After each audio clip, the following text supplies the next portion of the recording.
Hey, how's it going, everyone? This is Kevin from Horology Project. I hope you guys are doing well. It's been a while since I've been able to do videos. Sorry about that. Major move in life and just a lot of things going on with some transitions. Anyways, today we have a special treat for you. If you don't know what this is yet, this is the Grand Seiko SBGN003, the much talked about GMT that came out, I think, just a couple years ago from Grand Seiko. Total gorgeous watch. So I wanted to take some time to show you it today and talk about it. I'm really enjoying this watch. Just got it in a few weeks ago and it's been a treat. So let's just go ahead and jump right in. As I said, this is from Grand Seiko. If you don't know much about Grand Seiko, it is their premier line from the famous Seiko brand itself. It's been around for a long time. There used to be a couple of Seiko lines. One of them was King Seiko and the other was Grand Seiko. Grand Seiko ended up winning out that battle of luxury. So it's almost like how you can think of Toyota as Seiko's kind of base company or standard model, and this is kind of the Lexus of Seiko's company. So it's a way different treatment than typical Seiko watches, with much higher attention to detail, finishing, watchmaking, and the like. So let's talk a little bit about this watch. I'm using some natural lighting here, so you got to forgive me if there's a little bit of glare. Anyways, so this watch is a Quartz watch. I had long decided that Quartz was not gonna do it for me anymore once I got into kind of high horology mechanical watches. However, I've since changed my opinion with that, and mainly because of this watch. This has a 9F movement in it, and it's a real special movement. It's worked on by two master watchmakers. There's a lot of effort that goes into the movement in regulating time. This thing is accurate to plus or minus 10 seconds a year. Did you hear that? 1 year of time, and this should be somewhere in plus or minus 10 seconds. Now, it's worth noting that they do calibrate some of these watches to plus or 5 seconds a year. And in order to know whether you have one of those, there has to be a star on the dial. But the reason why I mention that is this movement is capable of being plus or minus 5 a year.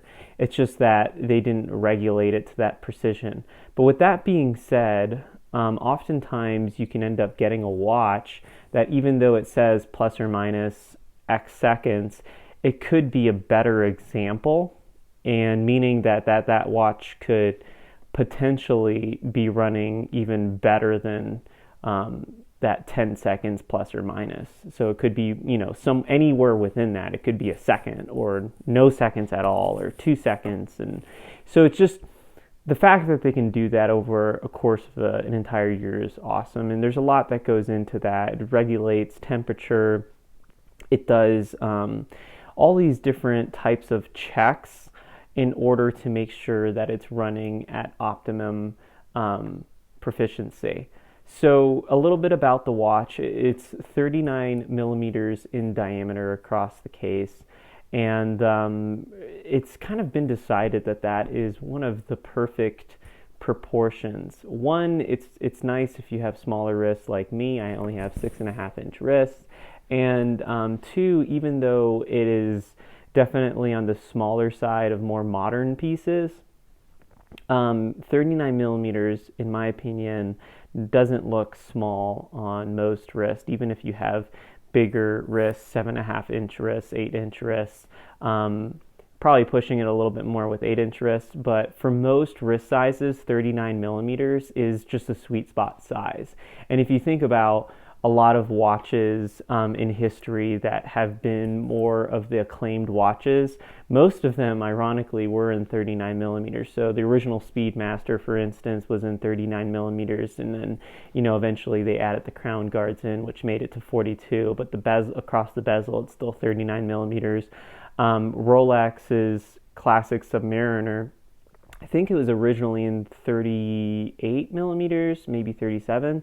Now has bloated up to 40 millimeters, but 40 millimeters is still pretty much within that classic size. So if you think about it, most great watches were somewhere plus or minus 1 millimeter from that 39 mark. So it's just a great sizing.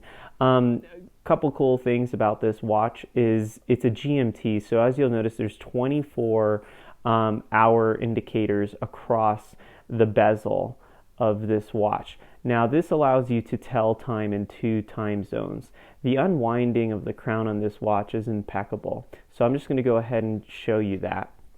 So you pull this crown out, and then once you've pulled it out once, you've engaged the GMT function.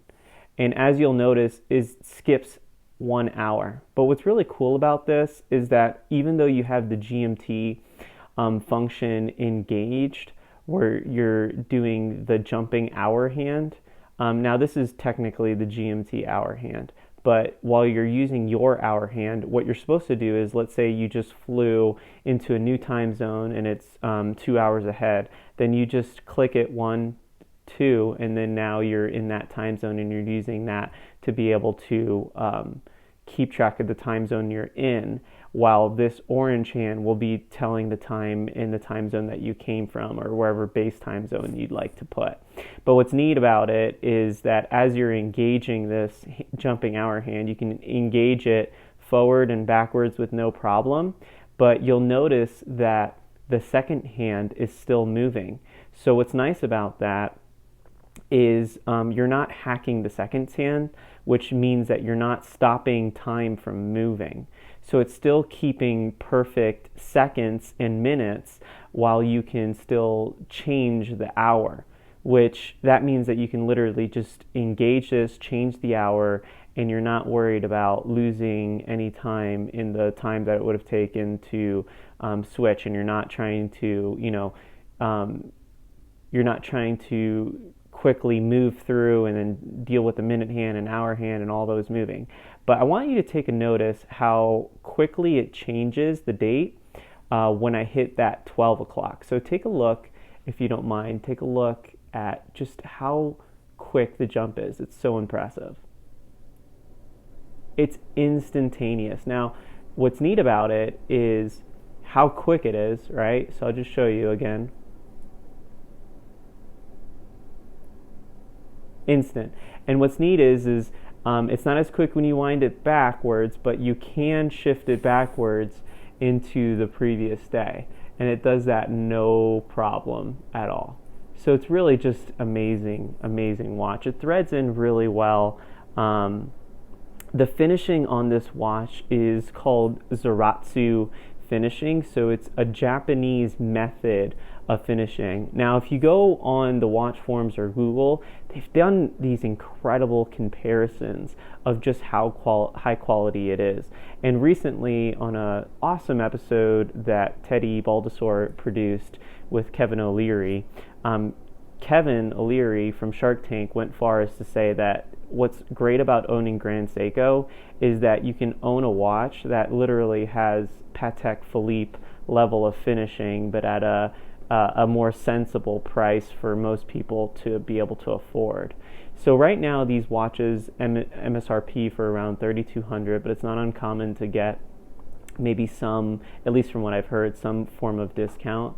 Although I can't I can't guarantee that, but it's not as unattainable as some of the sports models in Rolex's collection. Now, a little bit more about the dimensions of the watch. As I said, it's 39 millimeters across. I believe it's around 45 millimeters from lug tip to lug tip. However, what's neat about it is this is actually pretty chunky, the side of these lugs, but because of that Zaratsu finishing, And this kind of mirror light finish. Mega does this as well. It actually slims the watch from the lug. So it's nice because you still get a more chunky watch, if you will, without it having the appearance of chunkiness, since these are polished on the sides. And I just can't talk enough about how amazing that Zaratsu finishing is. I mean, it just really sparkles on the watch. Something odd that a lot of people complain about, but it isn't an issue for me, is the lug width of the watch is 19 millimeters. So for some, they would consider that just annoying, because 20 millimeters seems to be the standard for most watches, meaning that it'll take probably more time to find straps if you try to go and choose that. My only complaint about this watch is the fact that there is no micro adjustment. I don't know why Grand Seiko isn't doing that. They just need to do it. It does have 19 millimeter lugs, and then I think I was mentioning, last dimension would be, I think this is around 12 meters thick. So the proportions are all perfect. Oh yeah, the micro adjustment on this is just, it needs it. They offer half links, but the problem with half links, for me at least, is I can never seem to get it to the right spot with this. It's either ends up being a little too loose for me or a little too thick. But with that being said, let me show you how it wears on the wrist. It does wear a little, I have it looser instead of tighter. But on my 6.5 inch wrist, I think it wears phenomenal. It looks great. It's a great looking piece.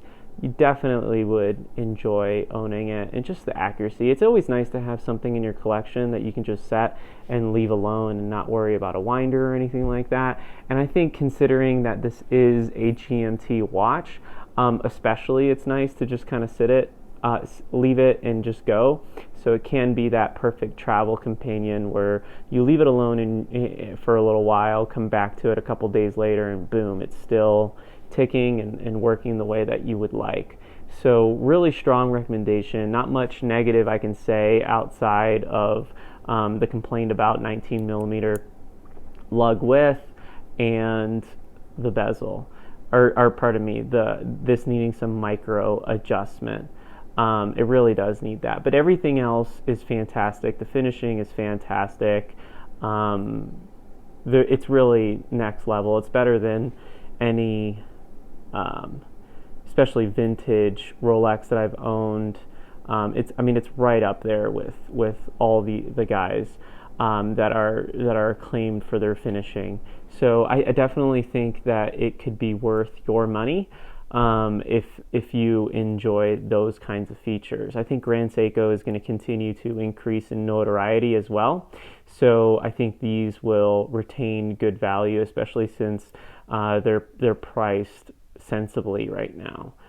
Anyways, hope you enjoyed this video. If you like it, give it a thumbs up. Would love to hear your thoughts on Quartz watches. Could you wear a Quartz watch? Do you think that there is a place for them in the watch hobbying world? And maybe, what's your opinion about this 9F movement? All right, guys. Well, until the next one, I should have a few more videos working out for you guys, and hopefully I'll see you soon.